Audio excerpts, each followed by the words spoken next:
Good morning, everyone. Declare the Federation Council Ordinary Council meeting open at 10 a.m, 18th of July.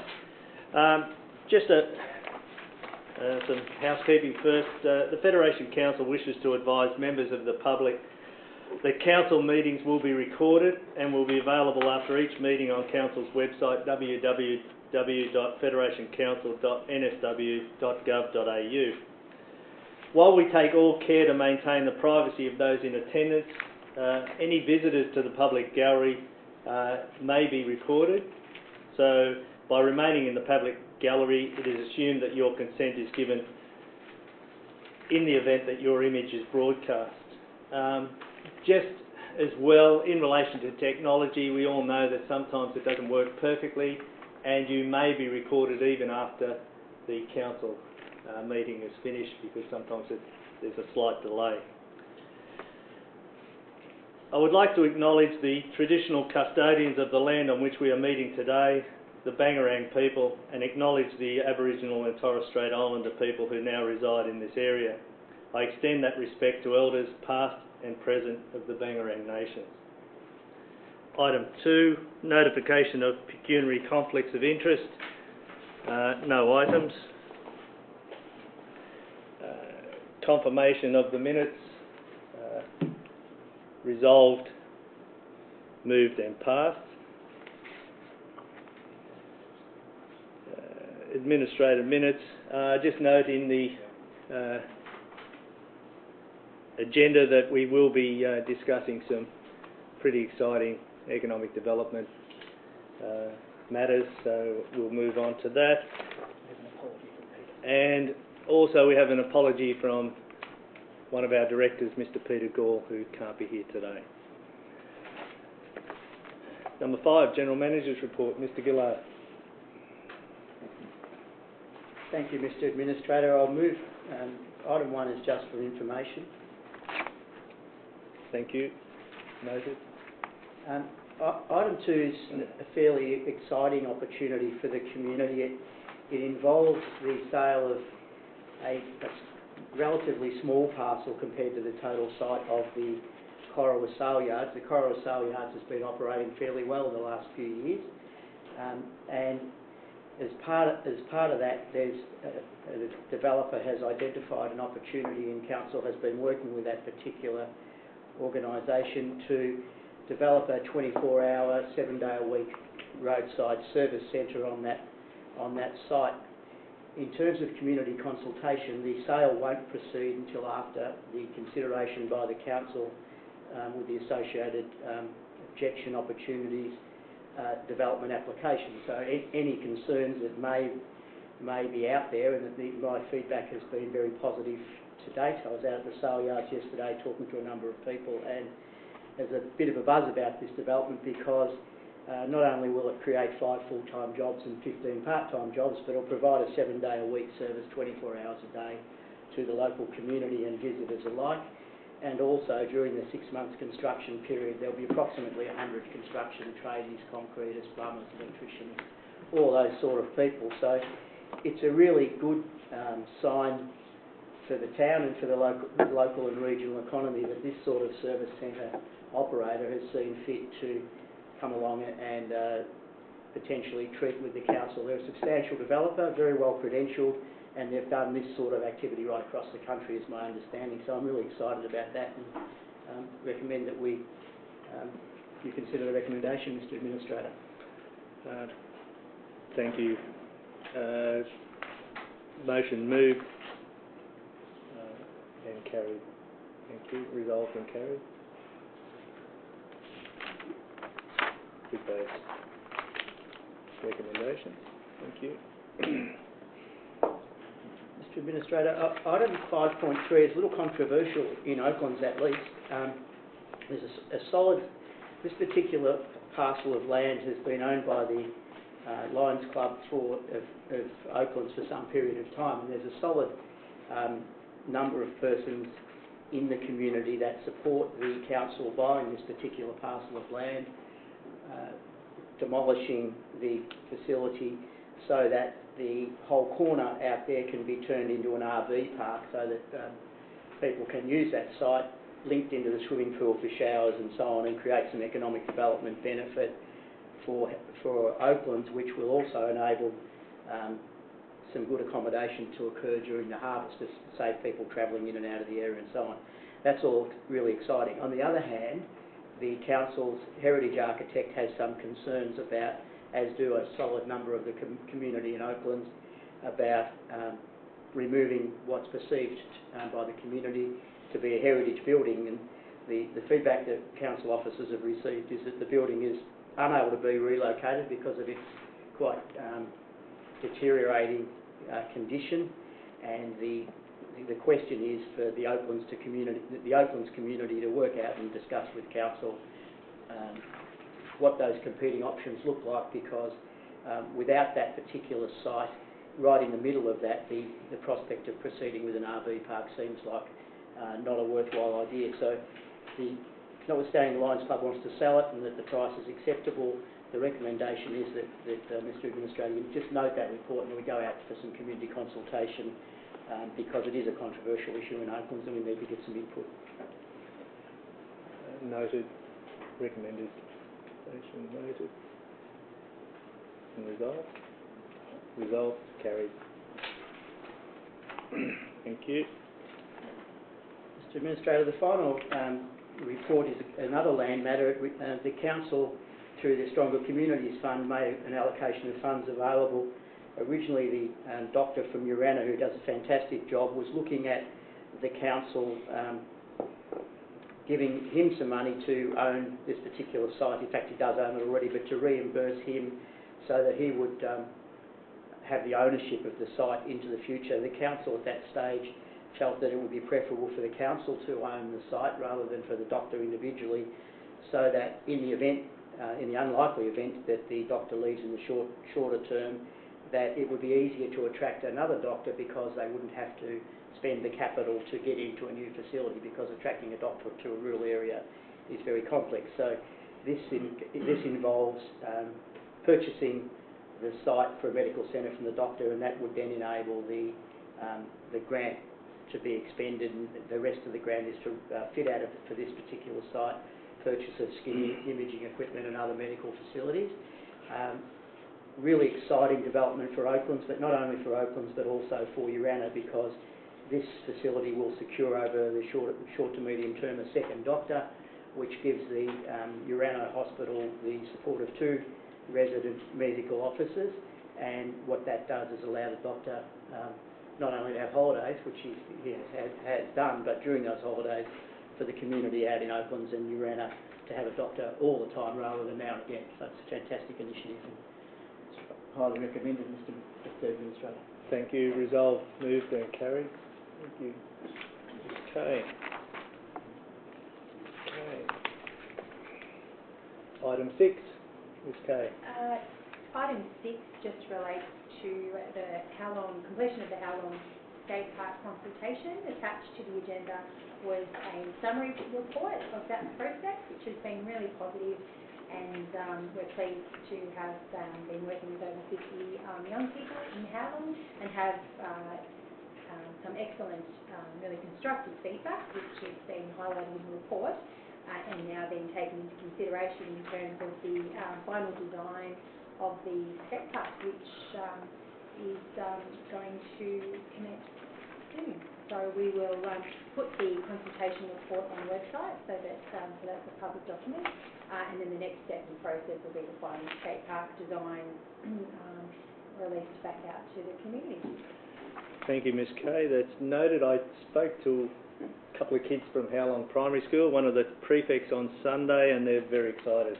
Can't wait for it to be up and running. Thank you. Certainly a lot of excitement about that project, and the playground which will be on the same site, so really, really positive.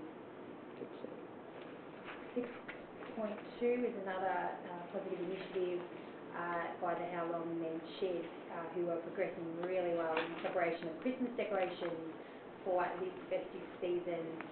So there's just a report there highlighting the initiatives that were undertaken last year, and the completion of the Howlong Christmas decorations will will be a great outcome for Halong this year, and Council provided a $8,000 grant towards that. So those Christmas decorations will now be available each festive season, and I think that they will be a bit of an attraction for Halong. Thank you. Noted. 6.3.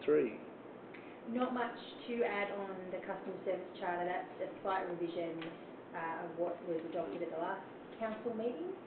Okay. So just recommending that. Resolved. Changed. Carried. Moved and carried. Thank you. 5.5. Sorry, 6.4. Oh, hey, you said 6.3.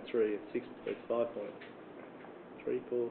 There's a mistake there in the agenda. Typos. Yeah, Thank you. Correct that and note that. So for the agenda 5.5, welcome to the country and acknowledgement of country guidelines. So attached to the agenda, following your request, we've prepared some guidelines for the council in the future, which is a really positive initiative. And we have been consulting with Bangarang Elder, and there's been a lot of support for that process, which we really appreciate. So recommending that those guidelines Yep. be adopted. Good, thank you. Moved and carried. Also, Ms Kay, could you please, someone look at what it would cost to put another flagpole up at the front? I think it's an oversight by the council that we don't have an Indigenous flag also flying at the front of the Civic Centre. I don't think it's necessary at the other council-owned properties, but I think here we should be looking at it. Thank you. So erect a flagpole? Yes, for the Or purposes. come back to you with cost? Come back with cost. Yep. For the purposes of flying an Indigenous flag next to the Australian flag. Make sure we get the protocols right. Apparently it's got to be the right or the left, or I'm not sure.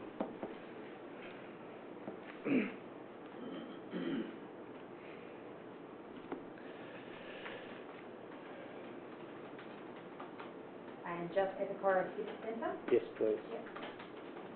Is that resolution read okay? The council investigate the cost of erecting the flagpole for the Indigenous flag at Cora Civic Centre. Thank you. Resolved. Moved. Carried. Thank you. We won't look at putting a rainbow flag up as yet. I think that'll be a bit controversial and over the top. Sorry. Thank you. Next. That's you. Thank you, Ms Kay. Mr Parker. Thank you, Mr Administrator. The three reports. The first one is for to do with the statement of bank balances at the 30th of June. For your noting. Right. Resolved. Carried. Thank you. The second report is 7.2, schedule of investments as at the same date, 30th of June. Resolved and carried. Thank you. The third item, 7.3, procurement policy. That's an update of the procurement policy adopted in May, June last year, and it's come back for its normal review and update, and that will be put out on show for anyone to comment, and back to council for adoption after 28 days. Thank you. Resolved and carried. Thank you. Okay. Mr General Manager. Thanks, Mr Administrator. In the absence of Mr Gore, I'd like to present item 8.1. Really, the figures in terms of the development year to date are really good. In 2014-15, the increase for the next year was about 18.5%, and in the year just concluded, it was 45% up on the year before. And there's quite a lot of subdivision activity. There's 35 lot subdivision happening in Cora at the present time. There are a number of smaller lot subdivisions happening across the wider council area, and the development staff are working very hard to get through an increased level of activity. So hopefully with the possibility of the How Long Industrial Estate. We're waiting on advice from that $13 or $14 million grant application in the next couple of weeks. With that possibility, the conclusion of, by about June next year, of the Mulwala Industrial Estate and the activity levels that are happening, we're hoping that we will see a growth. Of course, that's up to the private sector rather than the council, but the officers within the planning and engineering department are working hard to try and keep up with quite a spike in activity, which is really pleasing. Noted. Just want to say that we have been lobbying very hard to our local members as well as ministers, state and federal, in relation to the How Long Industrial Estate project grant. We're hoping to hear over the next few weeks if that grant application is successful. If any of you know any National Party MPs, state or federal, now's the time to have a talk to them and tell them that this is a fantastic opportunity for How Long and for the Federation Council to increase the industrial estate by another 16 blocks and tidy it up, as well as another 200 jobs we expect if that grant application is accepted. So it gives the new council something to really get their teeth into once the elections are held in September. Thank you, Mr. General Manager. Item 8.2 sets for information, Mr. Administrator. Noted. Moved. Carried. Mr. Administrator, I know you're well versed with item 8.3. There has been one objection, so the purpose of bringing it to the council is because of that fact, but the officers are confident that the application is capable of being approved and recommended, Mr. Administrator, that you do so. Moved. Resolved. Carried. Thank you. Mr. Administrator, the engineering team has been going through a lot of change and a really big rebuild that is still progressing at the current time, but you can see from the brief detail in the report that there's been quite a lot of work done. There's a lot of work continuing in the capital works program for this year in terms of the preparation for it is well under control. The works crews at the moment are unable to largely to get onto most of the gravel road network, so they're in the process of pruning trees, getting some annual leave down and doing guideposts and those signs, those sort of activities. But the design of this year's program is a third the way through.